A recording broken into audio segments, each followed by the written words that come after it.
السلام علیکم ورحمۃ اللہ وبرکاتہ۔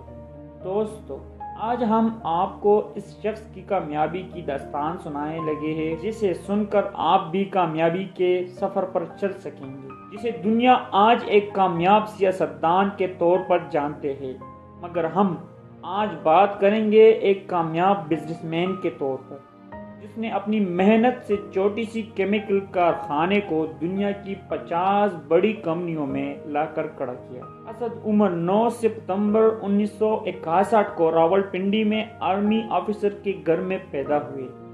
یہ 7 بہن بھائیوں میں سب سے چھوٹے ہیں۔ اسد عمر اپنی والد کے ریٹائرمنٹ کے بعد کراچی شفٹ ہو گئے۔ Graduation government college of commerce and economics سے کیا اور institute of business administration Karachi سے 1984 میں کیا۔ 1985 میں انہوں نے کینیڈین ایکزون کیمیکل جوائن کر لی۔ اس کمپنی میں واحد پاکستانی تھے۔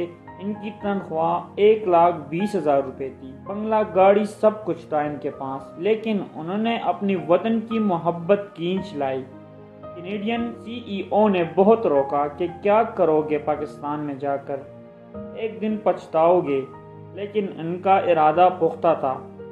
گورے نے آخر میں کہا، اگر کبھی دل ادھر آنے کو کرے تو ایک کال کر دینا۔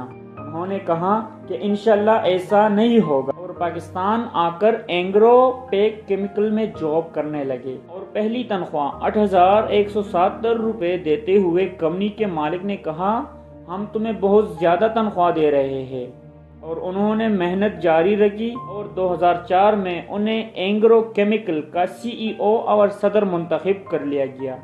یہاں سے اینگرو کیمیکل کی ترقی کا سفر شروع ہوا۔ انہوں نے چھوٹی سی پیٹرو کیمیکل فیکٹری پاکستان کے سب سے بڑے اینگرو گروپ میں تبدیل کر دیا۔ 2004 میں Engro food, Engro fertiliser, Engro dairy کی ابتدا کی۔ کمپنی نے ایک سال میں 3 ارب روپے منافع کمایا، جو 2011 تک 114 ارب روپے سالانہ منافع پر لے گئی۔ شاید ہی کوئی ہوگا جس نے اینگرو گروپ کی کوئی پروڈکٹ نہ استعمال کی ہو۔ پاکستان میں کوئلے کی پاور پلانٹ لگانے میں اینگرو گروپ نے بہت بڑی انویسٹمنٹ کی ہے۔